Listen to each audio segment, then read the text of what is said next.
मित्रों नमस्कार, आपका स्वागत है हमारे चैनल मेरा संसार में। मित्रों, यह तो आप जानते ही होंगे कि हमारे शास्त्रों में सबसे प्रचलित और श्रेष्ठ नदी गंगा, यमुना, सरस्वती है। आपने गंगा, यमुना और भी कई हजारों नदियों को देखा होगा, लेकिन सरस्वती नदी आखिरकार कहाँ विलुप्त हो गई, जिसको सबसे श्रेष्ठ और सुंदर नदी माना जाता था। पुराणों की माने तो यह नदी बहुत ही स्वच्छ मानी जाती थी। यह नदी उत्तराखंड के माणा गांव से निकलती है और भारत के साथ साथ पाकिस्तान से होकर अरब सागर में मिल जाती है। पौराणिक काल में कहा जाता था कि जो भी कोई इस नदी का पानी पीता था और जो व्यक्ति इस नदी को स्पर्श भी कर लिया करता था, उसे ज्ञान की प्राप्ति हो जाया करती थी, क्योंकि माँ सरस्वती ने खुद ही नदी का रूप धारण करके अपने को स्वर्ग से धरती पर उतारा था। किसने दिया सरस्वती नदी को श्राप? इन सभी सवालों का जवाब जानने के लिए आज हम अपनी वीडियो के जरिए कुछ जानकारी देंगे।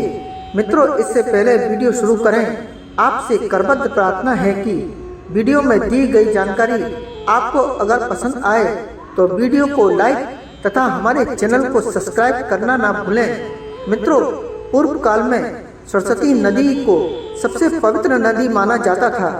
आखिर सोचने वाली बात यह है कि यह नदी अपने उद्गमन स्थल से निकलकर कुछ ही किलोमीटर बहने के बाद ही रहस्यमय तरीके से गायब हो जाती है।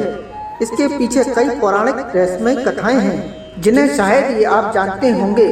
हम अपनी वीडियो के जरिए बताएंगे कि सरस्वती नदी आखिरकार कैसे विलुप्त हो गई और आखिर इनके पीछे कौन सा रहस्य छिपा है। इसके लिए दोस्तों वीडियो को अंत तक जरूर देखें और कमेंट बॉक्स में माँ जय सरस्वती लिखना ना भूलें।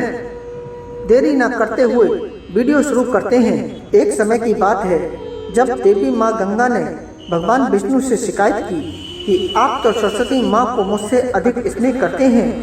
यह सुनकर गंगा और सरस्वती के बीच वाद विवाद शुरू हो गया। दोनों में काफी विवाद बढ़ गया। जब विष्णु भगवान ने इस स्थिति को देखा तो वैकुंठ छोड़ने का निर्णय लिया और वहां से चले गए। फिर भगवान विष्णु के जाने के बाद और भी विवाद बढ़ गया।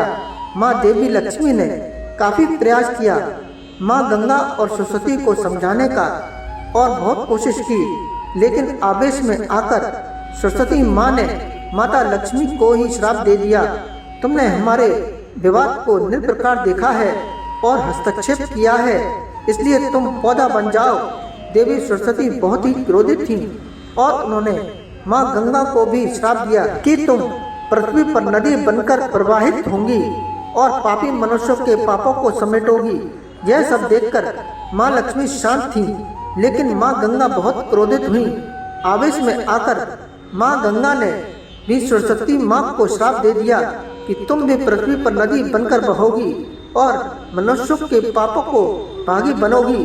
इसी बीच भगवान विष्णु वैकुंठ को लौट जाते हैं। जब भगवान विष्णु ने यह सब जाना कि इन्होंने आपस में ही श्राप दे दिया है तो वह बहुत ही दुखी हुए। फिर भगवान विष्णु ने तीनों देवियों को शांत किया और काफी समझाया। उनकी बातों को सुनकर गंगा, लक्ष्मी, सरस्वती को अपनी भूल का एहसास हुआ। इसके बाद देवियों ने भगवान विष्णु से इन सब श्रापों से मुक्ति का उपाय पूछा। भगवान विष्णु बोले, श्राप तो अमिट है, श्राप का फल तो भोगना ही पड़ेगा, क्योंकि आपने जो वचन दिए हैं उनको बदलना असंभव है। फिर समय निकलता गया। जब पूर्व सृष्टि को ज्ञान का प्रकाश की आवश्यकता थी, तब देवी सरस्वती ने अपने एक स्वरूप को ग्लेशियर से अवतरित किया, जिससे एक पवित्र नदी का उद्गमन हुआ। पौराणिक काल में कहते हैं सरस्वती नदी की सुंदरता बहुत ही मोहक थी। वह असुर, गंधर्व और देवी देवताओं सभी इसकी ओर आकर्षित हो जाया करते थे और इस नदी का जल बहुत ही पवित्र और निर्मल था। इसी पवित्र जल से ऋषि और मुनियों ने वेदों की रचना की थी। इसकी कुछ रहस्यमय कथाएं हैं। दोस्तों बताते हैं, जब पांचों पांडव अपने जीवन के अंतिम दिनों में स्वर्गारोहणी पर्वत की ओर प्रस्थान कर रहे थे तो उन्होंने सरस्वती नदी को पार किया, लेकिन द्रौपदी नदी पार नहीं कर पाई। जब पांडवों ने माँ सरस्वती से रास्ता देने की प्रार्थना की, लेकिन सरस्वती माता ने इनकार कर दिया। यह सुनकर युधिष्ठिर ने कारण पूछा, जिस पर माँ सरस्वती बोली, जिस प्रकार बहते हुए जल को प्रभावित ज्ञान को रोका नहीं जा सकता, उसी प्रकार मैं भी अपने प्रभाव को रोककर द्रौपदी को मार नहीं दे सकती हूँ। जिस पर भीम सरस्वती माता पर काफी क्रोधित हुए, जिससे भीम ने अपनी गदा से पूरे प्रहार से सरस्वती नदी पर प्रहार करते हुए और वहाँ एक विशाल चट्टान रख देते हैं ताकि द्रौपदी उस पर चलकर नदी पार कर सके। कहा जाता है कि भीम का यह प्रहार इतना प्रचंड था कि उसी स्थान से सरस्वती नदी धरती में समा गई। यह बात सच प्रतीत होती है, क्योंकि भीम द्वारा रखी गई विशाल चट्टान आज भी ठीक सरस्वती नदी के ऊपर स्थित है और इसी स्थान से नदी का प्रवाह अचानक अदृश्य हो जाता है। ऐसा महसूस होता है जैसे भीम के प्रहार के बाद नदी यहीं भूमि में अदृश्य हो गई।